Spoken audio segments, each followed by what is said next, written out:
Thank you very much for selecting this channel once again. To those who have already subscribed, I appreciate you all, and to you who are the first to come to this channel or who have not yet subscribed, I still appreciate you. Today we are going to talk about the challenges students are facing during this coronavirus. As we all believe, education is the key which can help an individual deal with any issue or problem that can or that could face throughout his or her life. As we all have observed in the last couple months, it has been observed that there has been a tremendous reduction in all the learning processes. So, we were discussing and we came up with some solution which we think can work to all those who are having academical classes online and even those who don't have the opportunity to have classes online.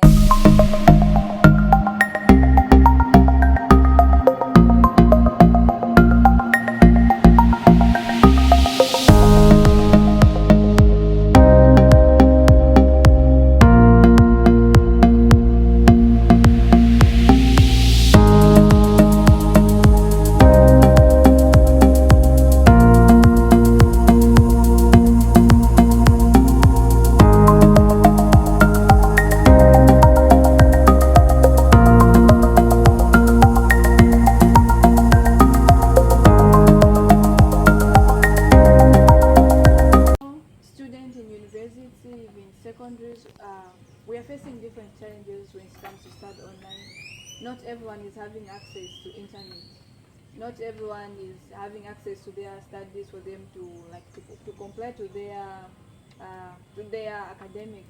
So, what other challenges do you think students are facing in different schools and universities? Yeah, I think first of all there's a challenge of, okay, let's say the whole study during this time is so based on online studies, and so that calls so much for the use of internet.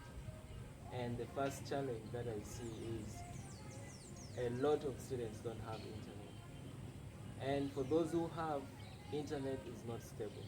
There are people who go for days without internet, and so that also affects their studies. I don't know what Anita thinks. Well, I think um, those students who are likely to have their classes online also do have problems because unlike the normal way of classes, there is this interaction personally. There's also more of practical aspects of the lessons, especially most of the technical universities. Um, for example, at university, where we deal more of the practical aspects. But unlike the online studies, we cannot do that. So this is also a challenge because um, we are just learning how to, I mean, the theoretical part of the lessons or the courses, but the practical aspects we are still lacking. And I think it's very important that we also consider this part of the aspects of our learning. So, yeah, I don't know whether David has something Maybe. to say. What are you Yeah, thinking? yeah, you just took a lot of words from my mouth, man. Yeah, what you said is yeah, it's very true because we have people who are more practitioners than just the theoretical part. And when we talk of doing classes on Zoom, all we are talking about is we are talking only about the information on the ground. And you know, Corona did not knock; it just sneaked in. We never knew like this is going to happen. What I would say about this is equally we are being affected on those courses that demand the practical part, and yeah, like the engineering courses and all that. Also, if I may talk about the exams, um, we had said earlier before, like the exams, we have those students who are taking exams while others are not. That's not okay. That's not actually a big issue. The big issue comes in how the government is trying. Each government, each country is trying to come up with protocols and how to fight these things. So, if I may talk of China, that's why this thing started. People are normal. People are in school. Students are in school. They are doing exam but at a distance. There's there's not too special that we cannot do that. The thing is, we want to go back, like in a normal way, and that's not how life is. Human being is like is created in a way to adapt to each and every change that comes their way. So for us, we should adapt, and if it is a distance until these things get saturated, gets like diluted in there and goes, then Then we that's can it. change that Yeah, system. that's it. Like yeah, we can still do the same with our nations, with our countries, and everybody will get on books normally.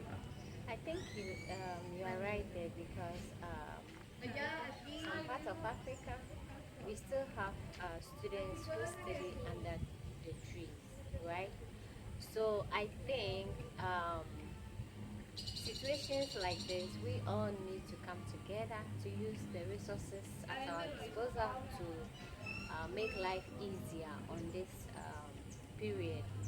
Because unlike China, as you made mention, they take exams according to distance, right?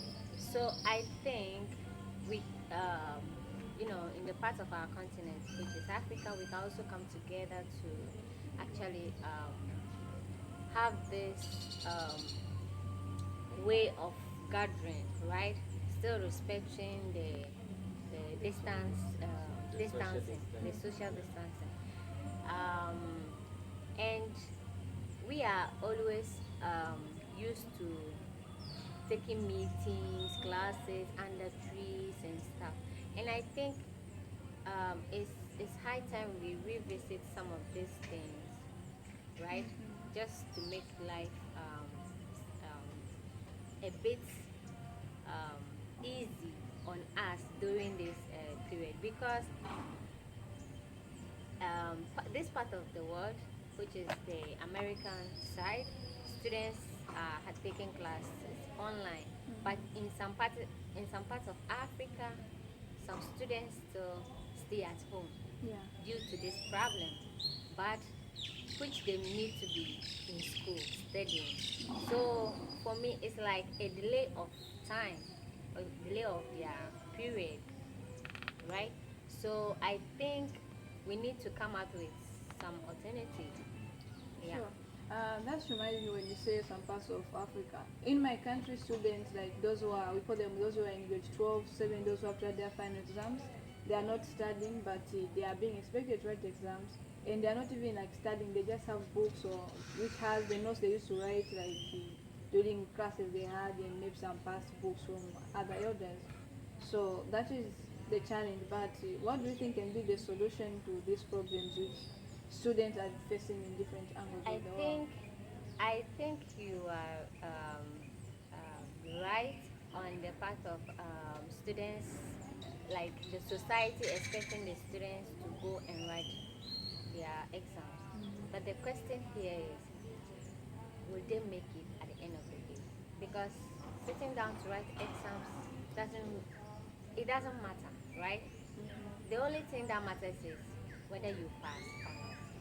So I think we should also understand the situation because this situation is not only one man's problem, it's for all.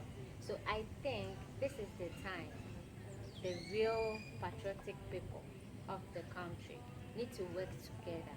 We need to show our patriotism to work and help our young ones, right?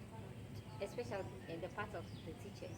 They can sacrifice. Imagine nurses in the whole world are sacrificing their lives in order to make this situation better. So I think the teachers too can also have a role to play, a very important role to play in this situation, where, for instance, they can help the students in groups, right? But still respecting the social distance. So I think together we can fight it. But if we leave it that, okay, it's not my problem, it doesn't affect me, so I wouldn't care, or I wouldn't give any attention to it, then we are making a very big mistake. Yeah. Okay, I think I would like to add a voice to what Amit has just said. Meanwhile, we are struggling to find solutions to this. Let's not forget the principal solutions: washing hands with soap, social distancing, wearing masks whenever we're in social places, and then the rest can follow. So, Yeah, I think the government can also help us with some of these basic things. Yeah, in the communities, right? yeah, so currently in many parts of the world, there are steps that students and teachers are taking to resolve this problem we have of education. And the difference that we have, where some people are studying online and some people don't have access to study materials, don't have access to teachers, don't have access to rooms to do their tests and all that. And one of the things I've observed is writing exams. So for those who don't have internet and don't have electricity and so on, the teachers can just pass to them papers with the exams, with the study materials.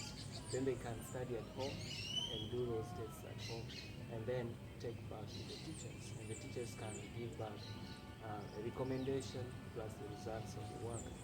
That's one way they can do it, besides, of course, other alternatives there being.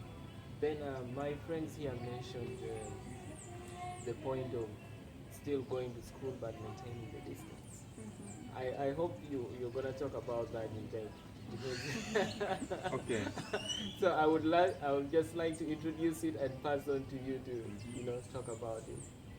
Okay. Yeah. First of all, let me talk about your point of yeah, like teachers giving out the test, and the perspective of where I come from, and I think this to the rest of the world, like exams, it's measuring what you've really learned in school. So no one will ever trust giving you an exam and going to do it at home. You know that no one will ever, unless they change the ideology of what education is, and not that exam measures what actually you've learned and how good you are at Or what school. you've crammed. Exactly, yeah. So that one, I know a lot of people have issues with that, and I don't know. Okay, when we talk about maintaining distance, this is what was in my mind. I know we need a lot of space. We need halls actually instead of classrooms in order to for teachers to teach us. Okay, another thing. When I was thinking about that, I was thinking another idea also came to my mind. The money. Okay, for me, if I would be having my own government. I will invest more in boarding schools than uh, the day school, because the issue is leaving a certain group of people and going to join another group of, or meeting people and then bringing the disease, or contacting a disease from outside, right? So the thing is, it's the same as quarantine. Those people are being quarantined. They heal because, they heal because, first of all, they are they are taking care of themselves. That's under low pressure. Like you have the disease, but you are taking care of yourself, and also other people are Yeah, taking like care you're of not you. contaminating other people, Yeah, and other people are not infecting you. exactly. When you're talking about boarding school, it's the same as being on quarantine. You get tested, you go to school, you enter into the school. Other students also get tested, teachers also get tested, and then the school becomes as a quarantine. Yeah, exactly, a quarantine Yeah. center. If you Yeah. want to learn, that's the way it should go. Okay, Yeah. so if I understood your point well, what you're saying to the students is, if they are in communities that are already isolated, Uh-huh. they should keep themselves there. They should not go out and come in, Yeah, because they it is risk hard, they but risk infecting everyone in that community. Like I exactly. said, Okay. it is everybody's issue. It's not only, at least at this point, it's not only your problem or my problem. It is our problem. So the little contribution that I can also put to better the situation we need to start doing it personally. It doesn't matter whether you can afford to supply students maybe hand sanitizers or boarding schools with soaps, or also asking somebody to do it because it is what you can do, right? It doesn't matter how little you contribute. By the end of the day, we are helping each other and we are growing. I mean, we are, and we shall come out of this situation together, which is very, very important. So for me, even at this point, I don't really think on the part of students, teachers should be responsible with their welfare and stuff, because if you grow up successfully in the future, it doesn't only affect you, it affects me, it affects the community as a whole, and the country at large.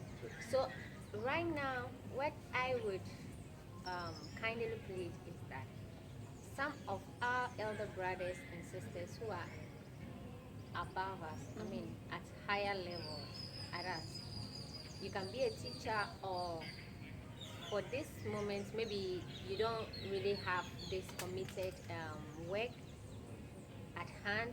You can also contribute giving mathematics classes to your younger brothers and sisters, so that at the end they all get prepared. And yeah. True. So Anita, it's like saying it's collective responsibility. Exactly. Okay, true. And first it starts with the individual. Yeah. You take responsibility, but then the small contributions that each person can make Exactly. brings a greater change. Exactly. That's good. For me, the COVID-19 pandemic has affected a lot my academic life in the sense that I can no longer do practical sessions or the courses that really require practical sessions. Being an agronomist, I know that I cannot do agronomic life in class. I need to be in contact with soils, with crops, with pesticide, but I cannot do that because of coronavirus pandemic. I feel like the best solution lies in the application of personal initiatives to practically learn what we are theoretically learning in online classes. For example, as an agronomist, I need to be going to the farms to be checking measurements of crops and the pests that are affecting these crops and how I can solve them at a personal level. Okay, that being said, the other people like in my country, they have also problems. They're not learning through online classes. So what will happen to them? I think the best solution is to check, to identify what unites them, what makes them chat or every day, every hour, what makes them. For example, for me, I feel like most of the time, each and every hour, they are on Facebook, they are on WhatsApp, they are on Instagram. We can utilize these social media channels to be teaching these students. Also, most of the times, people are near their radios to check what is happening.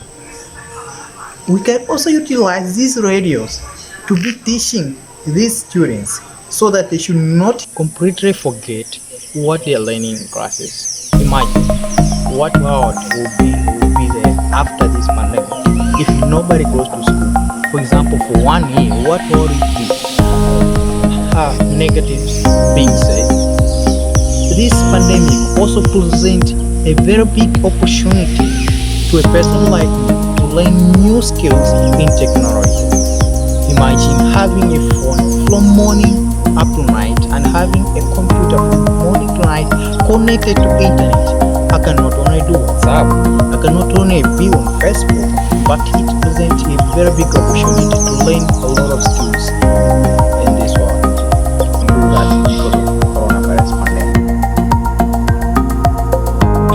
I feel like the best solution lies in the application of personal initiatives to practically learn what we are theoretically learning in online classes. For example, as an agronomist, I need to be going to the farms to be checking measurements of crops and the pests that are affecting these crops and how I can solve them at a personal level. Okay, that being said, the other people like in my country, they have also problems. They're not learning through online classes. So what will happen to them? I think the best solution is to check, to identify what unites them, what makes them chat or every day, every hour, what makes them. For example, for me, I feel like most of the time, each and every hour, they are on Facebook, they are on WhatsApp, they are on Instagram. We can utilize these social media channels to be teaching these students. Also, most of the times, people are near their radios to check what is happening. We can also utilize these radios to be teaching these students so that they should not completely forget what they are learning in classes. Imagine what world will be there after this pandemic if nobody goes to school. For example, for 1 year, what will it be? Negatives being said, this pandemic also presents a very big opportunity to a person like me to learn new skills in technology. Imagine having a phone from morning up to night and having a computer from morning to night connected to internet. I can not only do WhatsApp, I can not only be on Facebook, but it presents a very big opportunity to learn a lot of skills in this world. This pandemic has really brought a standstill to the whole entire world. It has humbled us to a point that we have gone into self-isolation.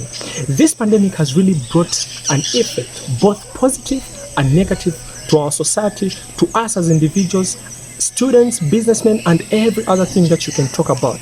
The production for some businesses has gone down, as everyone knows it, or some maybe might not know it, but it has gone down. Okay, and this as student it has affected us in many ways. We can no longer do the things that we used to do, and for some students, they are no longer doing it completely. They are no longer doing their studies completely. But for us, we are privileged here. We are able to learn online, and as a student, I have both. It has affected me in both positive and a negative way. Okay, in the negative way, in the sense that I can no longer do my physical work as I'm supposed to do as a student. That is a practical way. In the positive way, it has led me, or it has exposed me to high technology literacy. I've now understood how to do things online, the internet, how to go through the internet, surf through the internet.